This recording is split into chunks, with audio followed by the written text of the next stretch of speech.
नमस्ते। Final exams का pressure बढ़ रहा है ना? लेकिन घबराने की कोई बात नहीं। आज के इस विश्लेषण में हम सीधा उन टॉपिक्स पर फोकस करेंगे जो आरडीवीवी एलएलबी के कॉन्ट्रैक्ट लॉ पेपर के लिए सबसे सबसे ज्यादा जरूरी हैं। हाँ, मुझे पता है। इतना बड़ा सिलेबस देखकर लगता है कि ये सब कैसे होगा। पर देखिए, स्मार्ट तरीका ये नहीं है कि सब कुछ पढ़ा जाए, बल्कि ये है कि उस पर फोकस किया जाए जिससे सबसे ज्यादा सवाल आते हैं। तो ठीक है, चलिए शुरू करते हैं। हमारी स्ट्रैटेजी बिल्कुल सिंपल है। हम सिर्फ हाई यील्ड टॉपिक्स और उन लैंडमार्क केसेस को देखेंगे जिन्हें जाने बिना काम नहीं चल सकता। ये वो चीजें हैं जो एग्जाम में अक्सर पूछी जाती हैं। किसी भी बिल्डिंग को बनाने से पहले उसकी नींव मजबूत होनी चाहिए। तो चलिए, सबसे पहले कॉन्ट्रैक्ट लॉ के बेसिक बिल्डिंग ब्लॉक्स को समझते हैं। देखने में ये परिभाषा बहुत सीधी सादी लगती है, पर इसमें दो बातें छिपी हैं। पहली, एक अग्रीमेंट या समझौता होना चाहिए, और दूसरी, उसे कानून द्वारा लागू यानी इन्फोर्सिबल होना चाहिए। अगर इन दोनों में से एक भी चीज गायब है तो कोई कॉन्ट्रैक्ट नहीं है। तो एक मजबूत वैलिड कॉन्ट्रैक्ट इन 5 पिलर्स पर खड़ा होता है। देखिए, सब कुछ शुरू होता है एक ऑफर और उसकी एक्सेप्टेंस से। फिर इरादा होना चाहिए कि ये कोई मजाक नहीं, एक लीगल रिलेशन है। कुछ लेन देन यानी कंसिडरेशन भी जरूरी है। और हाँ, सबसे जरूरी, सेक्शन 11 और 14 के हिसाब से पार्टीज को कॉन्ट्रैक्ट करने के लायक होना चाहिए और उनकी सहमति बिल्कुल फ्री होनी चाहिए। ठीक है, तो हमने 5 पिलर्स की बात की, लेकिन सोचिए क्या होगा अगर इनमें से कोई एक पिलर, जैसे फ्री कंसेंट, कमजोर निकल जाए। हर अग्रीमेंट कॉन्ट्रैक्ट नहीं बन पाता। अब हम उन वजहों को देखेंगे जो एक सही सलामत दिखने वाले अग्रीमेंट को भी बेकार कर सकती हैं। यहाँ जो कीवर्ड है वो है इरादा। फ्रॉड तब होता है जब कोई जानबूझकर आपको धोखा देने के इरादे से कोई झूठी बात कहता है या सच को छुपाता है। ये कोई मासूम गलती नहीं है, ये एक सोचा समझा एक्ट है। अब फ्रॉड का ठीक उल्टा समझिए, मिस रिप्रेजेंटेशन। यहाँ भी बात तो झूठी है, लेकिन जो बोल रहा है उसे खुद लगता है कि वो सच कह रहा है। यहाँ धोखा देने का कोई इरादा नहीं है, और सच कहूं तो यही इन दोनों के बीच का सबसे बड़ा फर्क है। और ये टेबल देखिए, एग्जाम के लिए एकदम परफेक्ट है। ये दोनों के बीच के सारे अंतर साफ साफ बता रही है। ध्यान दीजिए, फ्रॉड में कॉन्ट्रैक्ट कैंसिल करने के साथ साथ हर्जाना भी मांग सकते हैं, जबकि मिसरी प्रेजेंटेशन में आमतौर पर सिर्फ कॉन्ट्रैक्ट कैंसिल होता है।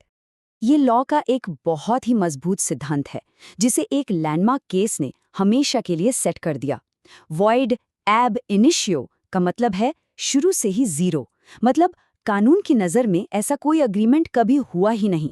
ये केस बहुत दिलचस्प है।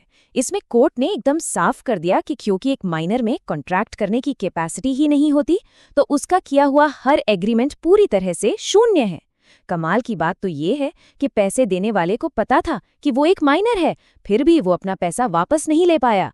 ये केस कैपेसिटी टू कॉन्ट्रैक्ट की नींव है। चलिए, अब आते हैं इस विश्लेषण के सबसे जरूरी हिस्से पर, वो हिस्सा जो आपको एग्जाम में सबसे ज्यादा मार्क्स दिलाएगा। ये 4 केस लॉ आप कह सकते हैं कॉन्ट्रैक्ट लॉ की आत्मा है। इनके बिना आपका जवाब अधूरा ही रहेगा।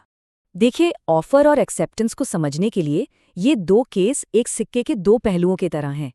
एक तरफ कार्लिल का केस कहता है कि ऑफर पूरी दुनिया के लिए भी हो सकता है, तो दूसरी तरफ लालमन शुक्ला का केस याद दिलाता है कि आप उस ऑफर को एक्सेप्ट ही नहीं कर सकते जिसके बारे में आपको पता ही ना हो। सोचिए जरा, एक न्यूज़पेपर का ऐड एक पक्का कॉन्ट्रैक्ट बन गया।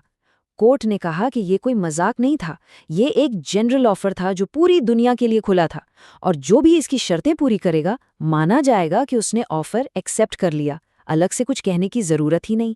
ये केस हमें कम्युनिकेशन की अहमियत सिखाता है। लालमन शुक्ला ने बच्चे को तो ढूंढ लिया, पर क्योंकि उन्हें इनाम वाले ऑफर के बारे में पता ही नहीं था, तो कानून की नज़र में कोई एक्सेप्टेंस हुई ही नहीं। सीधी सी बात है, एक्सेप्टेंस के लिए ऑफर का पता होना पहली शर्त है। कभी कभी ऐसा होता है कि कॉन्ट्रैक्ट तो सही सलामत बन जाता है, पर बाद में हालात इतने बदल जाते हैं कि उसे पूरा करना नामुमकिन हो जाता है। इसी को कहते हैं डॉक्ट्रिन ऑफ फ्रस्ट्रेशन।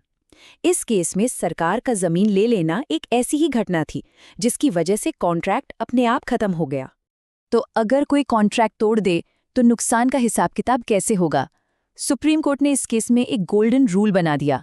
हर जाना उतना ही होगा जितना कॉन्ट्रैक्ट प्राइस और मार्केट प्राइस के बीच का अंतर है, वो भी उल्लंघन वाले दिन का। डैमेज कैलकुलेट करने का ये बेसिक प्रिंसिपल है।